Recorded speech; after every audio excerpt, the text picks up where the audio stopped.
In our last installment in Chapter 8 on energy, before we get to enzymes, we're going to talk about the energy currency of the cell, which is, of course, ATP.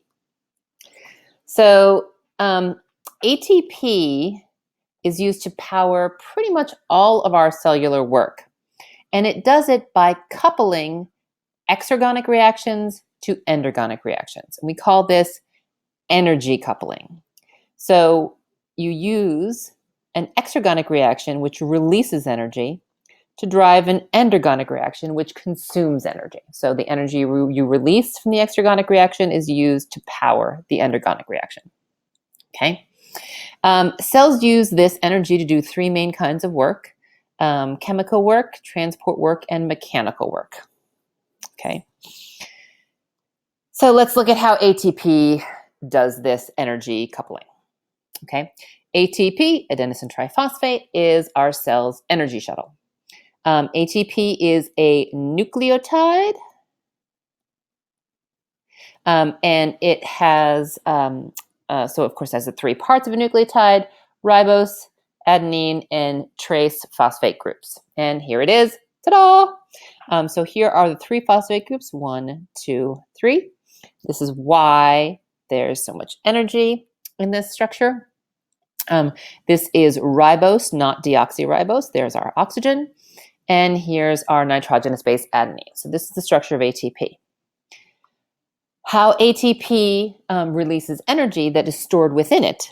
We take ATP, and through the process of hydrolysis, we release a molecule of phosphate from ATP. It is converted into ADP. And over the process of this reaction, releases energy. Okay, so this process, because it has an overall release of energy, is exergonic. Okay, and then this energy can be used to drive an endergonic reaction. So as we just said in that slide, the bonds between the phosphate groups can be broken by hydrolysis.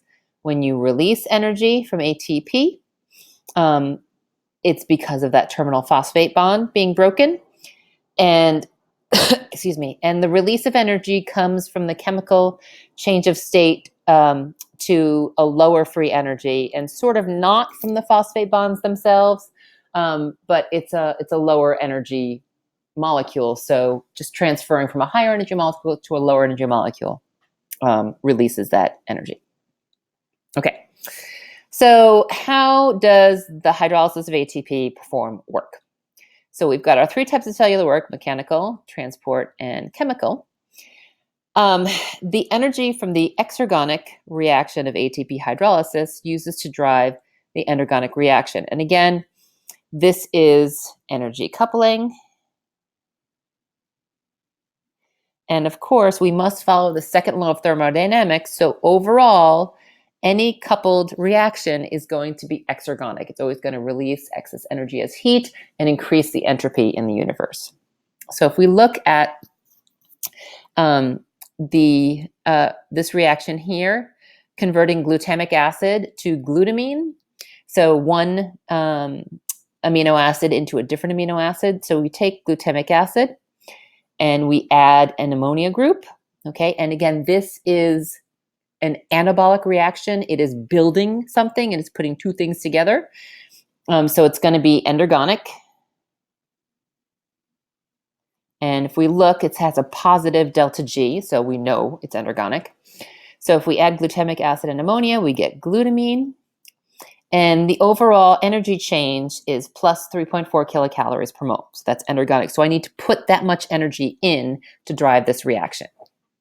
Okay, so if we couple that reaction to ATP hydrolysis, okay, what we take is have our glutamic acid, and then through the hydrolysis of ATP, that third phosphate group, whose bond is hydrolyzed, is transferred to glutamic acid, and now we have a phosphorylated intermediate. Okay. And